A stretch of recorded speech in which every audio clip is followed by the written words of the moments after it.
we lived sports. We lived in that environment for so long. Yet we still, I think, miss so many little messages.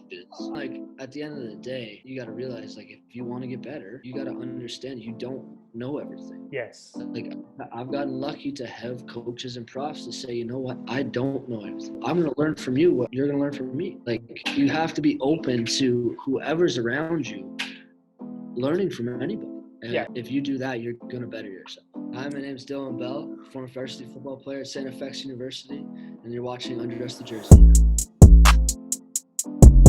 What's up, everyone? Welcome back to another episode of UndressTheJersey. Today we're here with the one and only Dylan Bell. Dylan and I went to St. FX together. He was a member of the football team while I was a member of the basketball team. We cross paths every now and then. Every Saturday night, Friday night, we had a lot of mutual friends. But you reached out to me on Instagram, and this is the cool part. Like, I don't, like, whenever I get the itch of being like, yo, I need to get an episode out, I'll go out to people. I'll like go on Instagram. This is my process. I pick a random school in the country, and I'll go on their like Instagram athletics page, and then I'll just go through like their feed and hope that they tag an athlete, or I'll go on like OUA, or I'll go on AUS, and I'll just pick people. I'll send DMs, and it's hilarious because you want to talk about rejection. Like, this is for both interviews and like, because I do both. I do like this podcast, and then I also do like stories. Like, I'll reach out to people and say, hey, give me a story, give me a write-up, I'll make a picture for you, post that, whatever. And so I'll just go on the DMs and I'll fire out 20. And, you know, I'll get like one or two replies, one, two, three replies. And then out of those three replies, all three of them be like, yeah, like super cool. Like, I'm down, like, let's do it. And then you never hear back from them ever again, which is completely understandable. Like, think about, like, procrastination is just huge. Like, it's whatever. Like, you just kind of, you put it in the back of your mind, you'll get to it, you never get to it. And then it's even more funny when like I go back and now I'm searching for athletes, and I'll click on someone, and like there'll be someone that I've already reached out to, and then you just see like the message still there from like 3 months ago, and it says seen. I'm just like, damn, that like hurts my soul. So anyway, like long way to get there, but like, thank you for reaching out, because this is going to be a fun one. Like, we know each other. Like, it's super formal, and it's literally just a conversation. So yeah, take the floor, introduce yourself. What made you want to come on here? I've just been watching all your stuff lately, like a lot of extra time, just being back at home and, trying to get into the teaching kind of world. And it's just all the stuff, like little things, and a lot of people we know that we like saw at X or had the kind of chances to meet at X, and just start thinking about like how much you took for granted when you were at X or when you were in sports, and like all the little lessons that were always there to be learned, yet you kind of get so dialed in on like your element only, or like what you can do, instead of taking in like everybody around you's got so much stuff that you can learn from, and so many different little things that. So I love that part now, like taking an interest in coaching specifically lately, like starting to read up on a bunch of books lately. And like the number one I've been reading is it's actually a tennis book, and it's like the mental side of tennis. It talks about it all the time. And I see it in your podcast a little bit, to where everybody brings little tiny like mental things that you can focus on. Like Will Donko the other day, like the little snippet you had on him, or you might have just reposted him or something, but it was a great little piece of just, I think it was adapting, and how we, Yes. like, we need to better and everything like that. And it's just like, it's crazy how we lived sports. We lived in that environment for so long, for years, and thrived in it. Yet we still, I think, miss so many little messages. No one in the university level, or at least my experience, and you can touch on it too. Like, when did we ever take the time to like have a conversation with one of our teammates? Like out of my 4 years, I've had probably 25 different teammates throughout, I don't know, maybe 20. And how many of those have I like literally taken the time to have like to learn something about their story? It's a great point.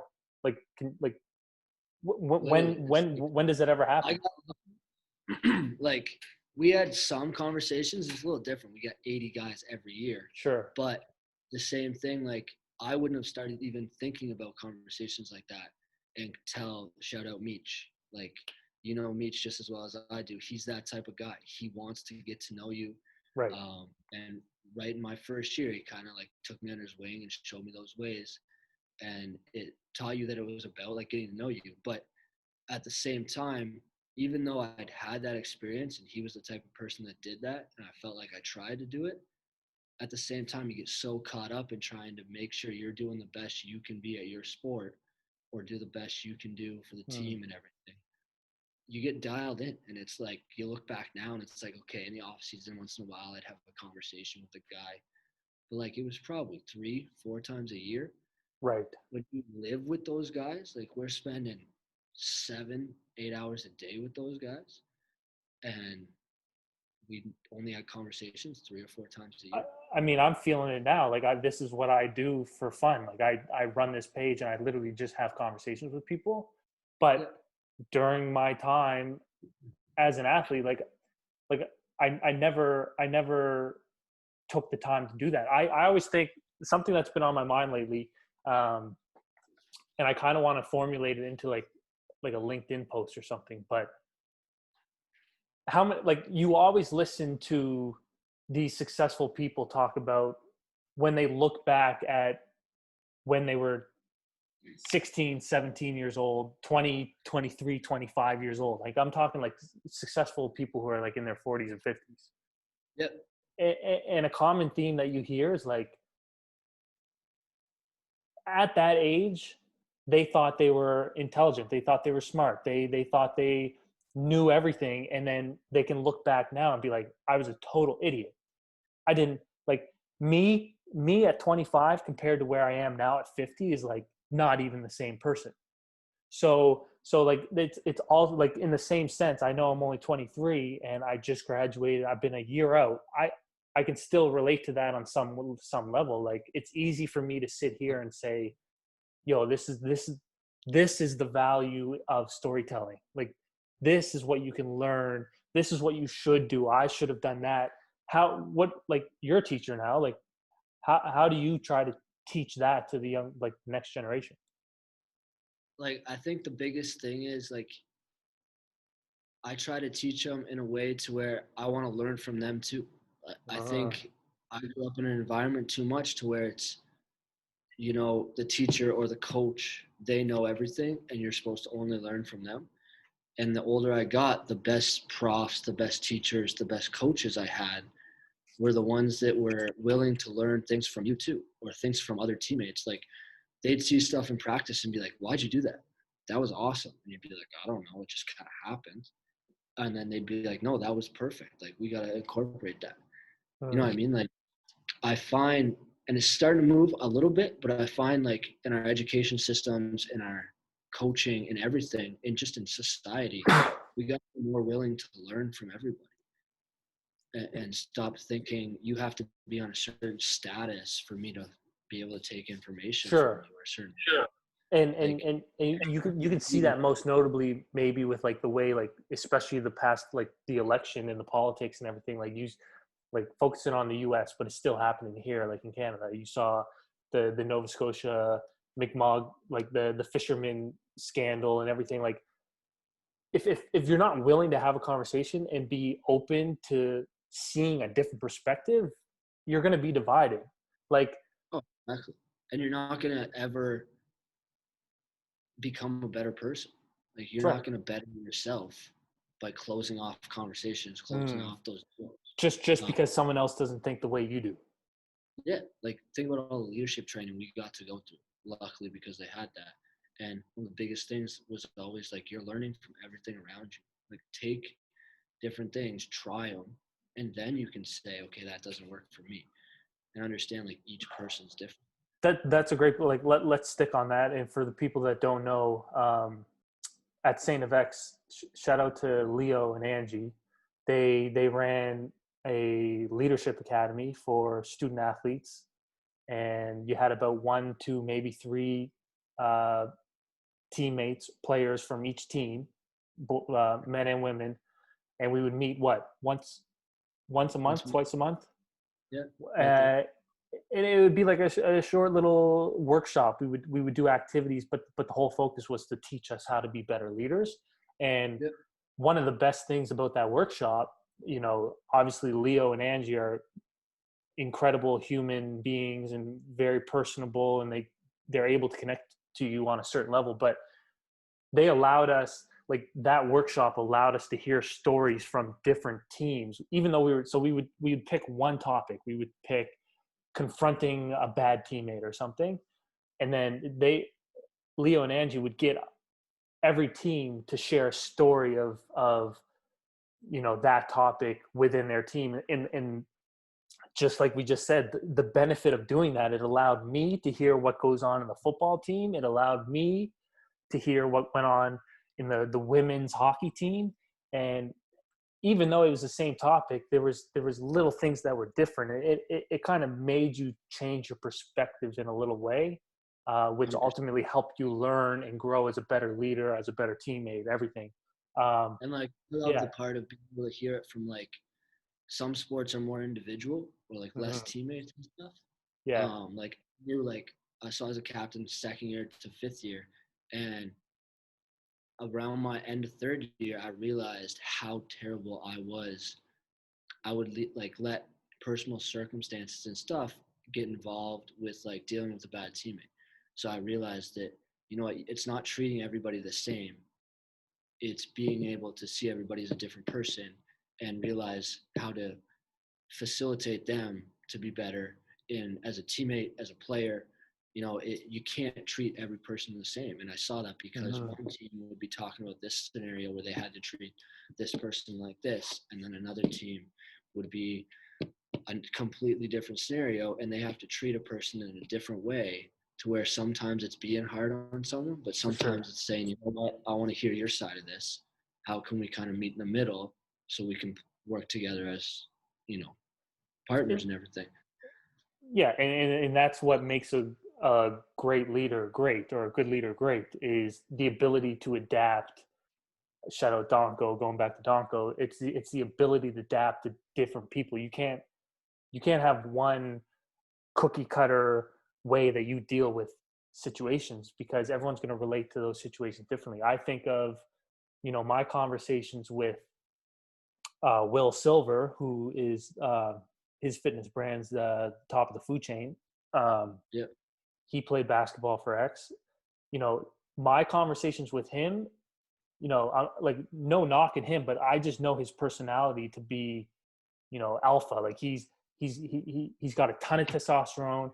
He wants to lift a car over his head, and he's very, like, when he believes something, like, he goes all in on that belief. So I know my conversations with him can't be the same as conversations that I have.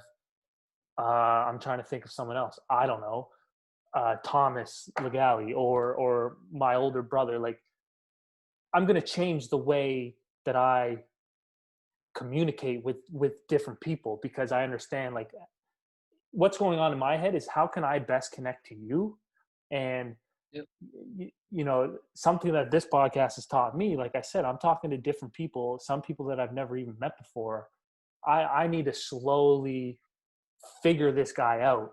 Like, for me, that's why this one's so exciting, because I already know you, I know your personality. Like, Yep. We I spent can time. I can be a little more, I can be a little more freeing. Yep. Dylan, I want to jump, like, let's hear the origin story. Tell me like, where you grew up, where you're from, and why football. How did you get involved with football? So pretty, you know, typical story. So I was born in the United States, Pocatello, Idaho. I didn't know And that. yeah, so I grew up in Brockville, Ontario, moved up here when I was 4.5 years old. But my dad was from San Diego, and played football at University of Idaho. So the Oh, football background's kind of just always been there. Um, moved up here, and when I was about, I think about around grade 3, my dad realized that there was no football until high schools in this area. Pretty common in Canada at that time. Okay. So he started like a flag football league, and then further on when I was in grade 5, we started a tackle football league in this area. And so right from day one, like got into that. And just he grew up with this mentality to where he coached everything. He can't skate, he coached hockey. Like he just wanted kids to have an opportunity to play every sport. Like I find a lot of parents in Canada have that mentality of like, you know what, I want you to play this sport. I got lucky. He was like, I want you to play everything, and I want you to decide what you love, what you want to pursue. Nice one. It just happened to be football. Got into high school, played some high school ball around here, and he grew up in the States where that's all you played, right? So never really played any rep ball until about grade 11, grade 12, like some high level rep ball, because his mentality was if you're good enough, you'll get picked up from high school. Sure. Fought with him a little bit in grade 11, like had to pay for my own way to go travel to Kingston and play this like rep team and everything, and played 1 year of that and started getting some kind of like teams looking into me from like Queens, a little bit of Western, a little bit of Carleton, just like no official offers, but started getting looked into. And all of a sudden the next year he was like, okay, I'll pay, like I'll drive you up, I'll pay for you. He realized that's just how it was up here. So it wasn't like he didn't believe in it. It's just, again, he had to learn that that's the way things go up here. Right. And then so played in Kingston, 2 great years of Grenadiers, playing quarterback still. And then my final season, right before I was starting to get offers and stuff, I broke my collarbone twice in my grade 12 year. So lost everything in terms of teams being interested in you. Had a big red flag saying I was injury prone and everything. And Mully, shout out Mully, is at U of T coaching the defense there now. He, at the time, was St. FX defensive coordinator and the defensive coordinator for Kingston as well. He came over to me one day, he said, have you ever heard of St. FX? I know I've never seen you play DB, but I just like you, the way you play the game. Took a chance on me. And I'd never been more east than Montreal before that, man. And all of a sudden, X was like, come play. And I wasn't going anywhere that I couldn't go play football somewhere. So headed out east, and I was telling the kids in class today, like it changed my life. The lifestyle out east. It's nuts. Like everyone who comes from Ontario that ends up in Nova Scotia specifically, they're like, man, it's a different place out here. It's incredible. Life, like my personality's changed. Everything's just changed. I got really lucky when going into a situation there where I was talking about Meach earlier. He was the safety at that time, but he was in his last year of eligibility. So I got kind of taken under his wing. A couple of injuries happened early in the year, and third or fourth game, we're playing the defending national champions, I believe, Montreal, and he can't go. So my first game in youth sport, throw me out there, little small school in Nova Scotia, playing against Montreal. Man. And you know what? We played all right. We put up a fight, especially in the first half, and you know what? They took over in the second half, and we lost by about 28, I think. Okay. But you know, for being a small school and not even winning at that time, we still hadn't won a conference championship in 19 years. Like it was a good fight for us. Sure. So led into the second year, we lost in the Loney Bowl, the conference championship that year. Led into the second year, and things really started to come together. Coach Snyder, now the head football coach at Queens, had brought in some great recruits with Coach Waterman. They'd really put a huge effort into that with Mully as well. And we just had a great group of guys coming together. Second year, I think that's when you came in, wasn't it? Yeah, I got there 2015. 2015. So, yeah, second year you came in too, and the basketball team was doing pretty well too. I wouldn't say the first year was a rough one for it. It was actually it was the second year in a row that Coach K didn't make the play. Like the year before I got there was the first year that he didn't make playoffs in like 30 years. Yeah, that wasn't the best one. That's and then we repeat, and then we didn't make playoffs my first year, so the second, so whatever. But like, been a good year. Anyway, it turned out we had a lot of fun. But I'm sitting here like you're throwing out quarterback, you're throwing out DB, you're throwing out defensive coordinator, you're throwing out all this stuff, and I have no idea what you're talking about. So Okay, so so like let's start with your position. Like I know football, I can watch a football game and I can understand what's happening. I don't know the different positions and special teams and how all that stuff works. I'm sure there's some people listening who are on my boat, or there's people looking at me and be like, this kid's an idiot. So let's start with DB. Like what's a defensive it's back? crazy. So defensive back. So any of the like corners, so the guys that cover the receivers, they're defensive backs, and then your safeties. That's what I played. You're kind of like, they call it the quarterback of the defense a lot of time. You're the last line of defense, the guy Okay. that's like 15 yards off the line. That's what I played at recess. Like, cause I just like to watch the ball and see if I can go get it. Yeah, you gotta be able to read it, right? Okay. Read cool these eyes sometimes when you're Love that it. young. Just go get it. But yeah, so that's where I got it, and I was in a great position where I think you could probably attest to this, when player and coach really saw eye to eye. Yes.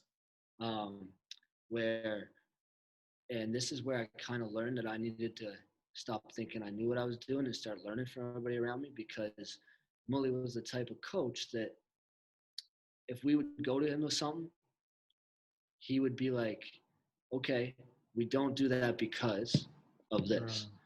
Or, you know what, that might work if we just do this as well.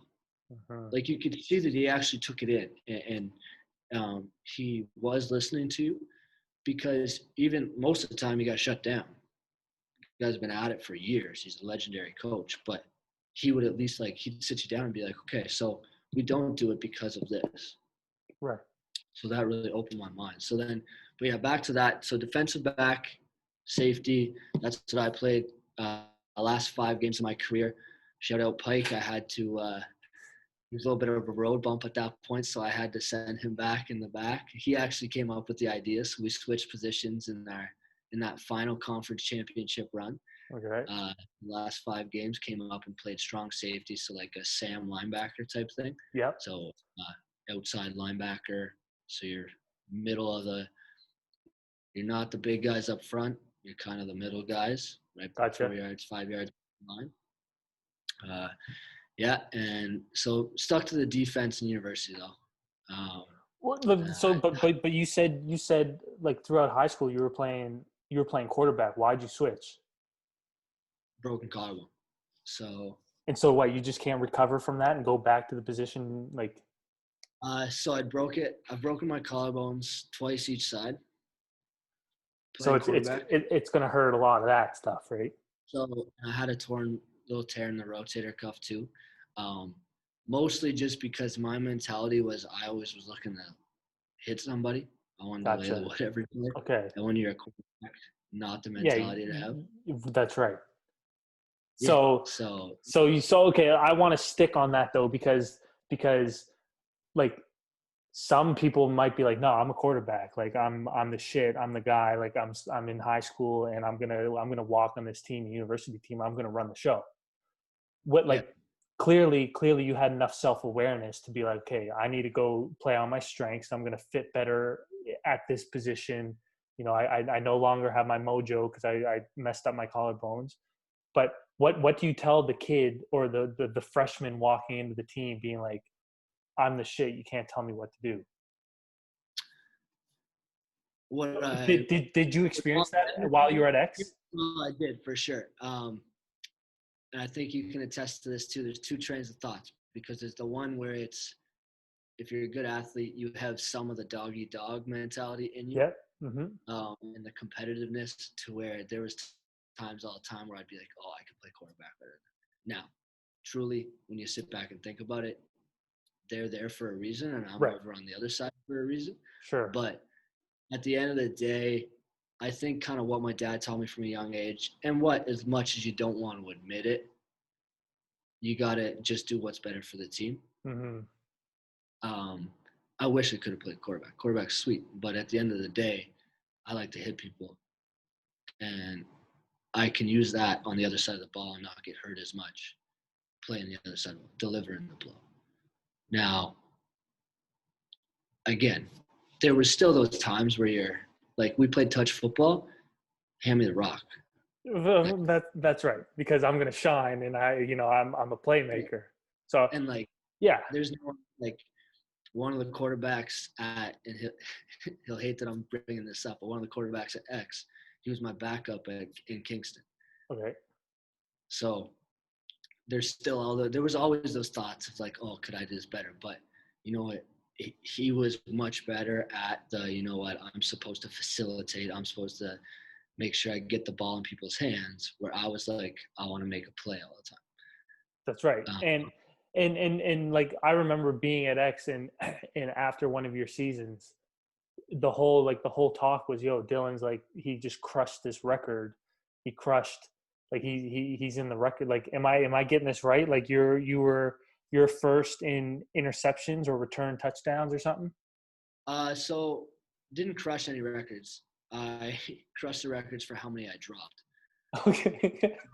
Uh, yeah. Oh, There's one. you know who I'm thinking about? I'm thinking of Jordan. George crushed the. He crushed it. You okay? You didn't crush. All right. What happened with me was, so my second year, and I'm sure most DBs out there could say this, but I like legitimately dropped like two hands on the ball. You throw these to me any other time in a game or outside of a game for some reason that year, it was just in my head, but outside of the game, I catch those 100 times out of 100. Like the easiest picks, some of them were like punt returns. Like it's just hanging up there and in my But hands. but that's part of the game. Like that's why you hear either retired or former football players or the guys that played in high school but never said, oh no, I don't want to play anymore. They're the ones in the stands that are being like, yo, like I would have caught that. But Yeah. but like that's part of sport. Like you're in the game, and like oftentimes it's the same thing about if I asked you to walk a straight line from your desk to the classroom door, you can do that no problem. But if you were standing thousands of feet in the air on top of the building and you have to walk that same straight line, you're going to be shook. It's So that mental piece, right? it's the mental piece. How, like, take me down, take me onto a Saint FX game day where you're at home, playoff game, whatever. What, like the championship game? Like what are you doing as a player the night before, the morning of, in the locker room, all the way leading up to the first kickoff or the first whatever? So my big thing is, if you prepare enough, I would always say to the guys, this is our party. You get to this and you just get to ball out and have fun. Because if you watch the amount of film that we used to watch, and like I would watch and play games over Hey, and over. you're prepared. Yeah, like I would go through and prepare. And I think that's what I didn't do that year. I was like, oh, I can catch. I wouldn't work on it. Mm. And then dropped the 9 picks. The leader in the country had 5 or 6. So came back. Now in the playoffs, I finally, like, I talked to a few coaches. I was like, what is going on? And shout out Coach Snyder. He got, at the end of the season, started getting the quarterbacks to sit there after practice. And Dante would just, he's got an arm, can whip the ball. And he would just sit there and fire it as hard as he could, right at you, running towards him, making you, again, preparing for Right, put in the work. All of a sudden the playoffs came, you get 2 picks. Next year, tied for the country leader. Lost, he got one in the last game, and I didn't drop one, but had a close one, didn't come Yeah, down but with it. so you're riding a high. You're like, Yeah, I'm confident. Year, all of a sudden, because I prepared, I had my brother just whip balls at me and try to do 100 5 times a week. Mm-hmm. And because I'd prepared, got to that point. So I think then you get into championship games and stuff. Man, it's terrible to say, but schoolwork was on the side. When you got to the playoffs, schoolwork was just pushed I aside. know, and we're supposed to be student athletes. Students come first, but Yeah. And this don't is get your me wrong, passion. Yeah. I never missed deadlines. I always got it done. But sometimes Sundays would be a 12-hour grind of schoolwork. Yep. because Thursday to Saturday, you know what? Yeah, You're well, grinding. Yep. it goes in waves, so I'm going to prioritize this and take care of that later. Mm-hmm. But God, I would go through every game they had for the important games. I would go through every game of tape we had from that season, and I would pause it when they're at the line and try to read cues. And then I'd go halfway through the play and try to read cues and just like mentally prepare to where the biggest one I know, and it sucked because that second year we got to the national semi, won our first conference championship in 19 years, got to this national semi-final, got to host UBC. Huge game for us, like biggest game we'd had at our stadium in years. And I'm prepping all week, nonstop, put so much time into this game, and we're playing all right in the first half. Like we're keeping it in there. I think we lost like 28-1 or something. Yep. On the final, but it was still like a game. It was competitive, right? And I take this. I can't remember how it happened. I made a tackle and something. All of a sudden, back of my hamstring just killing. I'm like, damn, like something's not right. Get up, pop some Advil on the sideline. I got to get through this. Like, right. It's a big game. Play another quarter and going at halftime, get it wrapped, everything. I'm like, I just got to make it happen. They're driving, and running back comes, go down to make a tackle, can barely break down, end up making the tackle, get up, and I'm like, damn, like I got to make sure I'm not costing my team right now. Like, so that's in the back of my head. And the next play comes up, and they're in this formation where they only run two plays. One's a run, one's a pass. And it was the play that I'd always told myself all week. He throws it to this guy every time. Michael O'Connor throws to Marcus Davis on a corner route out of this formation every single time. And I see it happening. I flip pre-snap because the running back steps up in front of the quarterback. Take off to the corner route. Can barely run at this point. Hamstring's just gone. And I'm like, I got like a 10-yard head start on this guy. One, he's faster than me, but two, I got this 10-yard head start. And he passes me, catches a touchdown over my head. I'm like grabbing my face, like, what are you doing out here? You're ruining this for everybody. We still had a chance in this game. I turn around, wouldn't you know it, there's a flag holding on the play.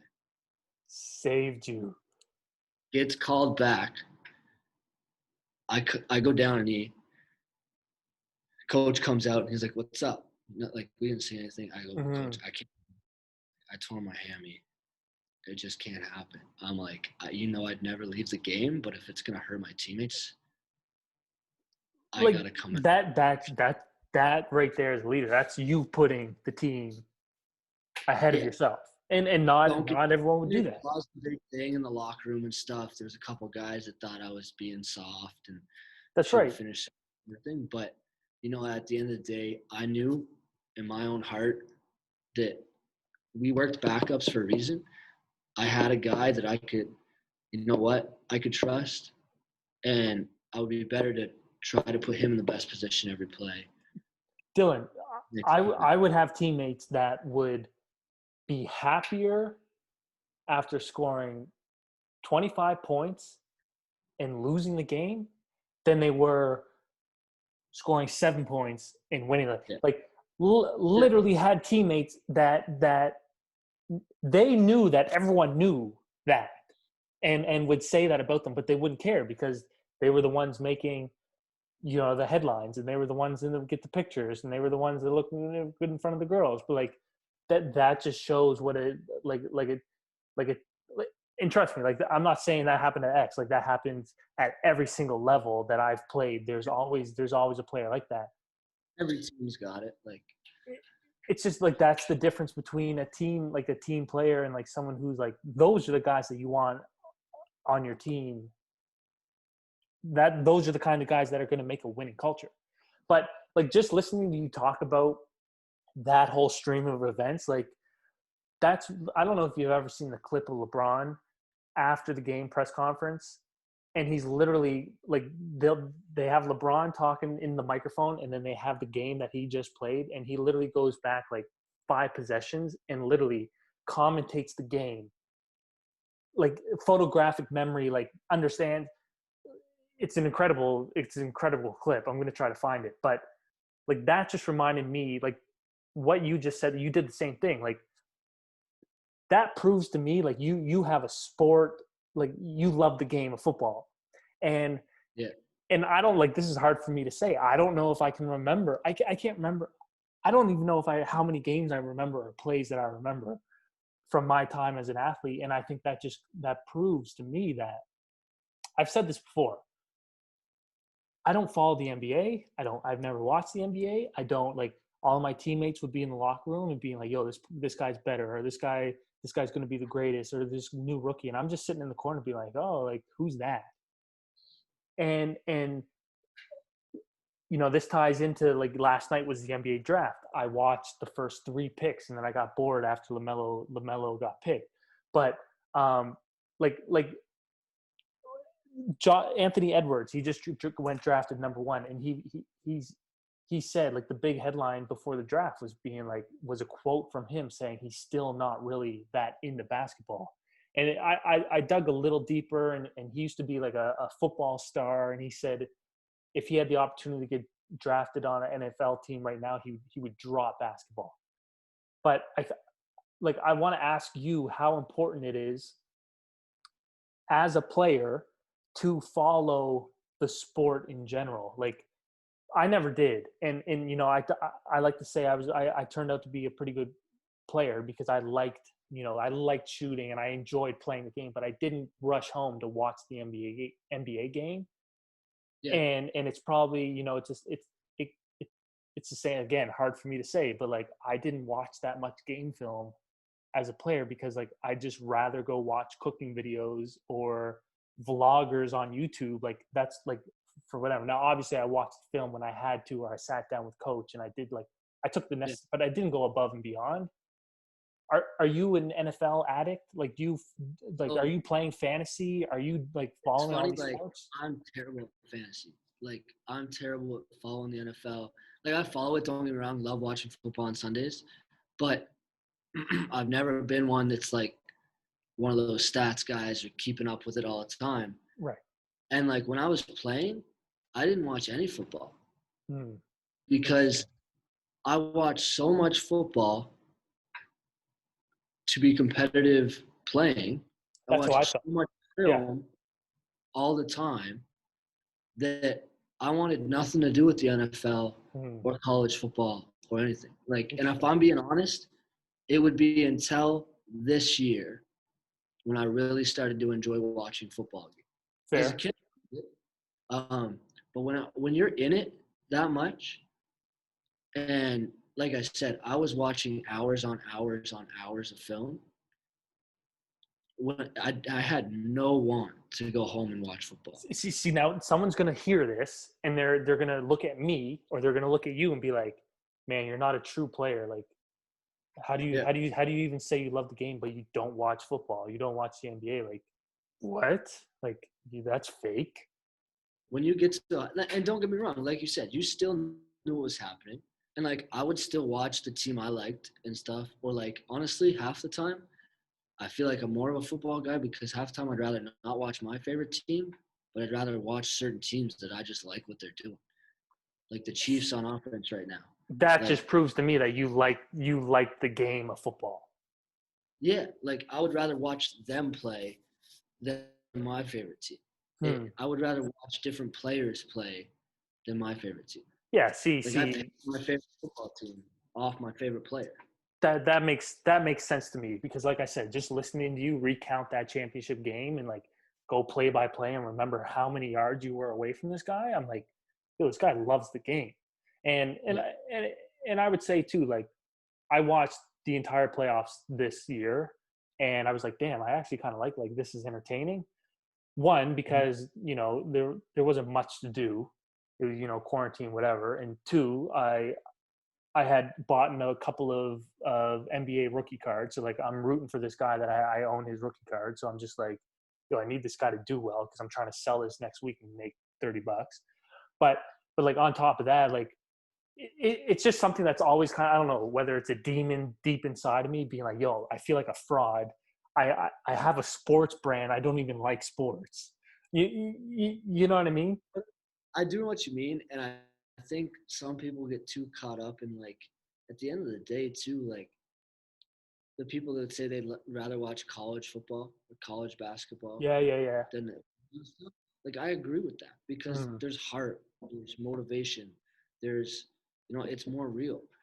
And Like that I'm more interested in the real shit that comes from sports as opposed to the game. yeah, That doesn't mean I don't like the game, but I'm more interested in the conversation we're having and talking about being a good teammate, being a shitty teammate. yeah, I'd rather go watch a great high school game Hmm. that you see these kids love it still, and It's a you can great see them. point. It's a great point because like my least favorite thing about playing basketball was how toxic and competitive sometimes practices could be, and like it would literally make me not like my teammate. Like, yo, you're a shit. Like, I don't like you. Like, you're frustrating me so much, and you're making this more about the drill, and like you're ready to fight me. Like, in basketball is not even a physical sport. Like, how many fights have you guys gotten into as teammates at practice? See, it's a weird line. Like each coach different on that. Some coaches love it. They want fights in it because you're supposed to be this Yeah, super competitive. massive, like yeah. But I don't know. In my opinion, there needs to be some of it. Like once a year, and it should never break out into a full-on fight. But sometimes you're gonna need a little, get the practice going. And it's nothing that like is a fight. I'd say more like get some aggression going. Yeah, You or get a little, competitiveness. one thing, yeah. But especially in football, like we'd always laugh when guys started fighting. You're Hmm. punching a guy with a full helmet on. Yeah, it's a good point. It's a good point. That would happen. Yeah, that would happen to us too.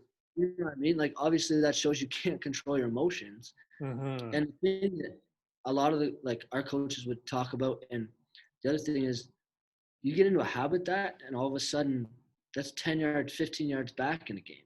Yes. Oh man, Coach K would be like, "Yo, you guys are," because we would talk back to the ref like when we would scrimmage. We would have Denton Yeah. and Doc refereeing our games. Donko, I love Donko to death. Terrible referee. And we would literally yell, not yell, but like be like, "Yo, what the fuck? Like that's a terrible call. Call that." And Coach K would get so mad at us because he's like, "Listen, yeah, we're in practice, but if you're doing that here, you're going to do it in the game, and that's going to cost us 2 free throws and the ball. That's going to be technical foul. So like, stop that." I like that you just said it just kind of shows whether or not you can control your emotions, and that's not just a powerful trait to have as an athlete, but in human life. Like what happens if someone comes, like for you, you're sitting in a classroom, what happens if you overhear a student talking shit behind your back? Are you going to have the discipline to be like, shut your mouth and understand that that's a child? Or are you going to be like, yo, F this kid, I'm going to give him an F? Well, and you get like you gotta understand, some people are just mad at the world.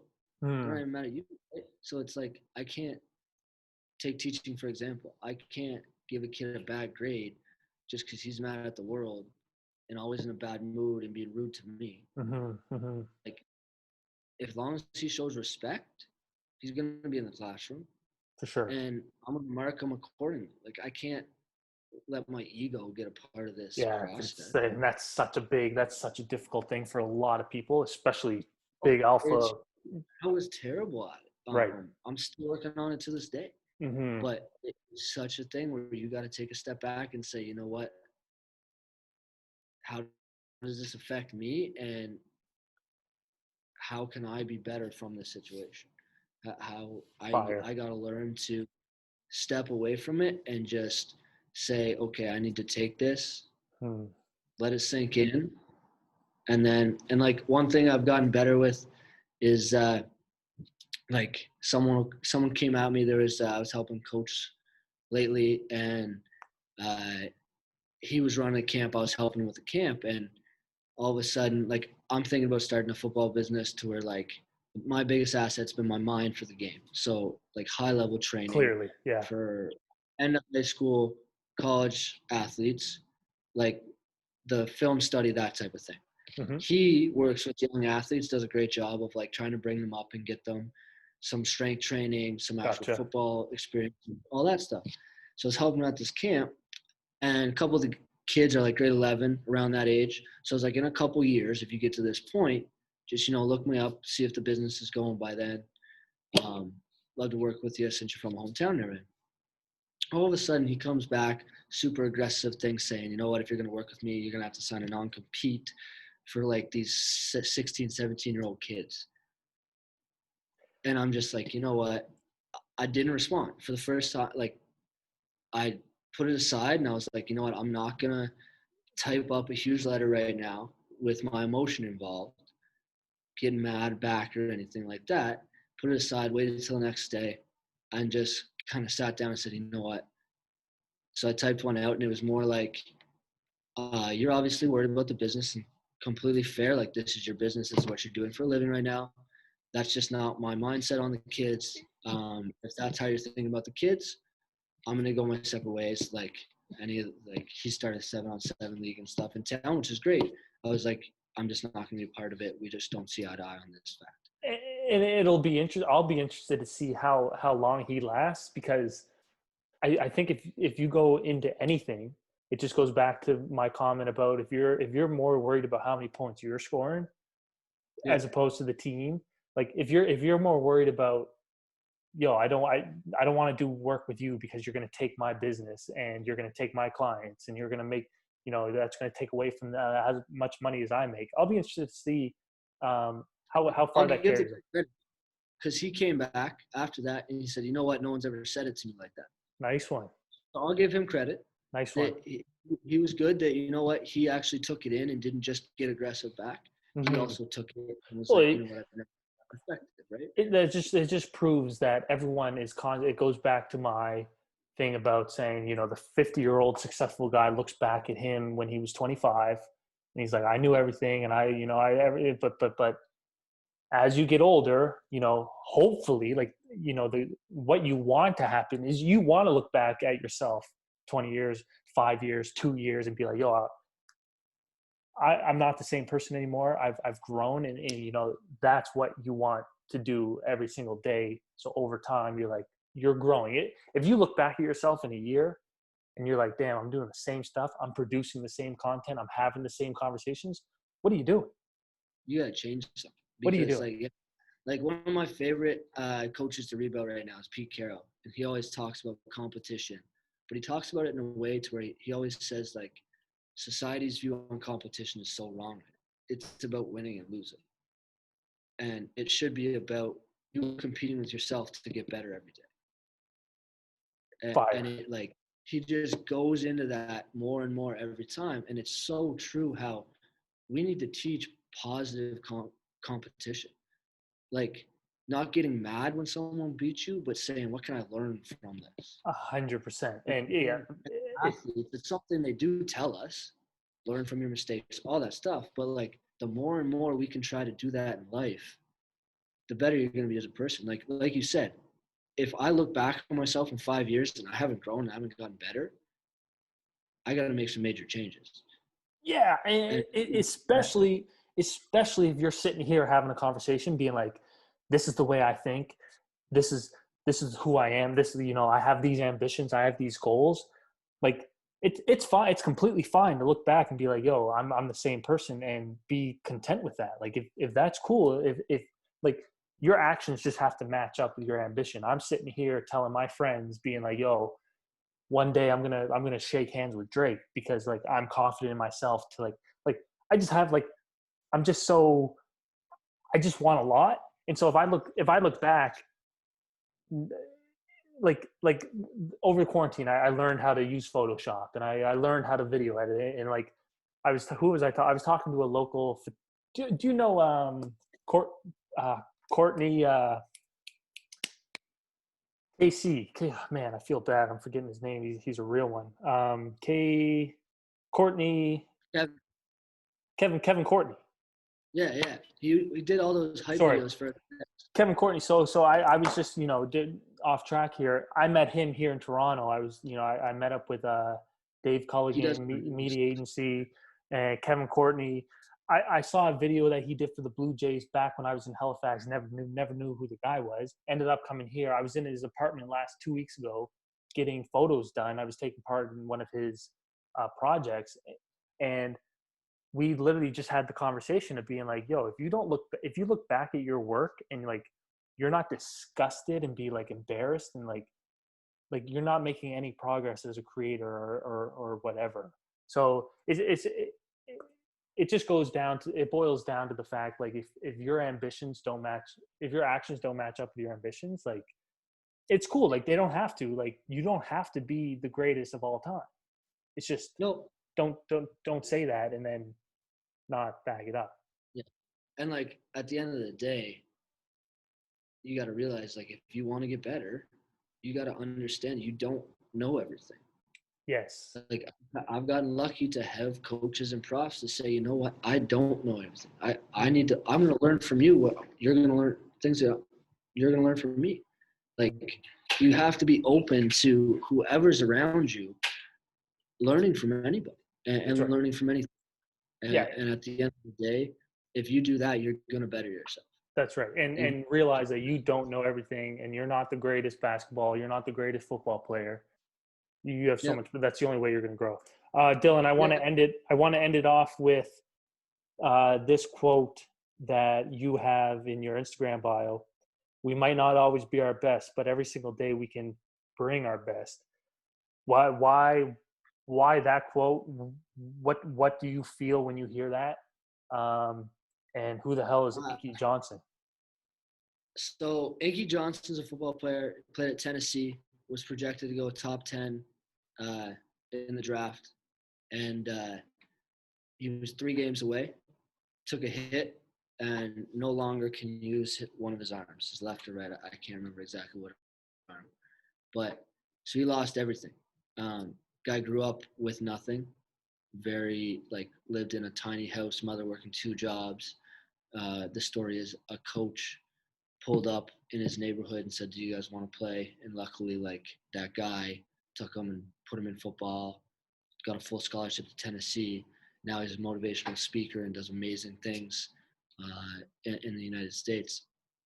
But his whole thing that quote really stuck with me because I found myself, you probably could relate a little bit, after finishing off playing ball and then leaving X and everything. There was probably about 6-8 months where it was like, who am I? Like, hey, man, identity's kind of still feeling that.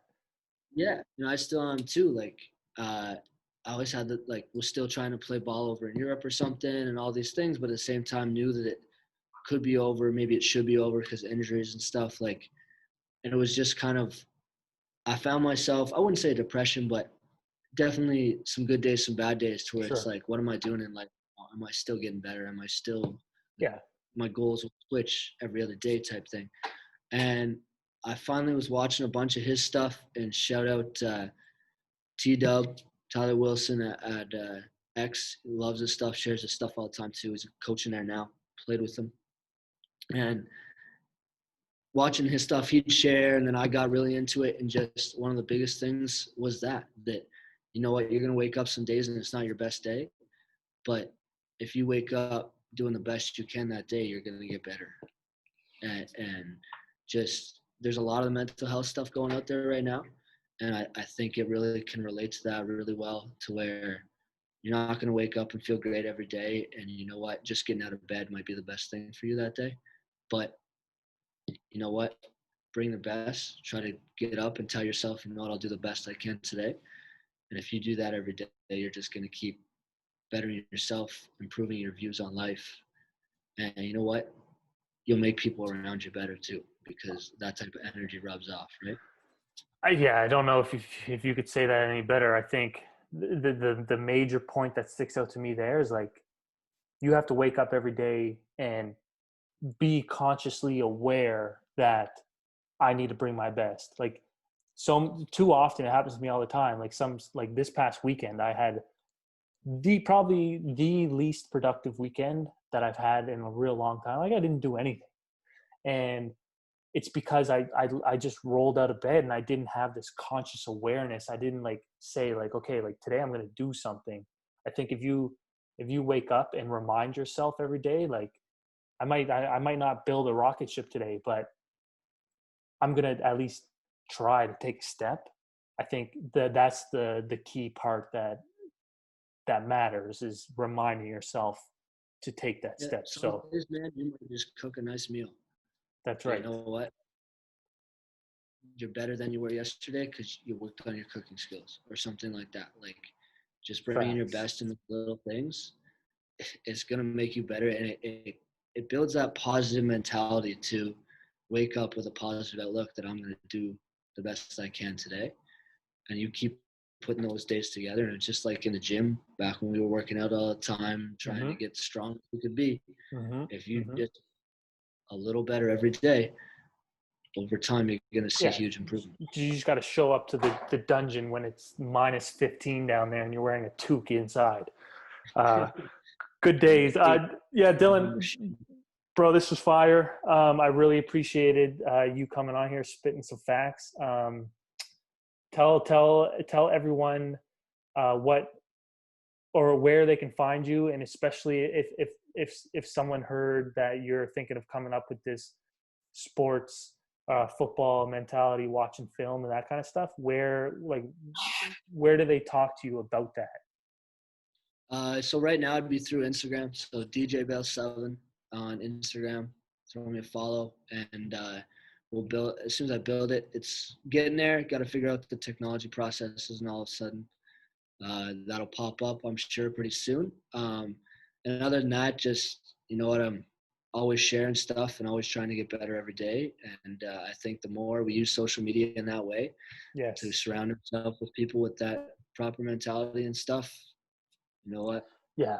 So So social, use social media as a tool to share your story. Don't let social media use you. And bro, like I posted that dancing reel of me yesterday, and I don't know if I've ever been so terrified to do that, because one, it's a silly, like stupid little thing, but to me to do, I've never posted anything like that on Instagram before. And it just, it kind of reminded me, like, the fact that I had that fear to post that just showed me that Instagram kind of used me and be like, no, you can't post that. What are you doing? You can't do it. As opposed to me using that as a way to show people this fun, goofy side of me, and try to tell myself that I don't care that people are DMing their friends and be like, what a loser. You know what I mean? So that's a great message. I think a lot of people can gain valuable insight. Like, you're a real one. So like I said, thank you for hopping on, and in the appreciate what you do. middle of your work day, helping the next generation become wise and ambitious as you are. So We'll see. my man. All right, take care. We'll be in touch, bro. Appreciate it, brother. Take care. Peace. My name's Dylan Bell, former varsity football player at St. F.X. University, and you were just watching Undress the Jersey.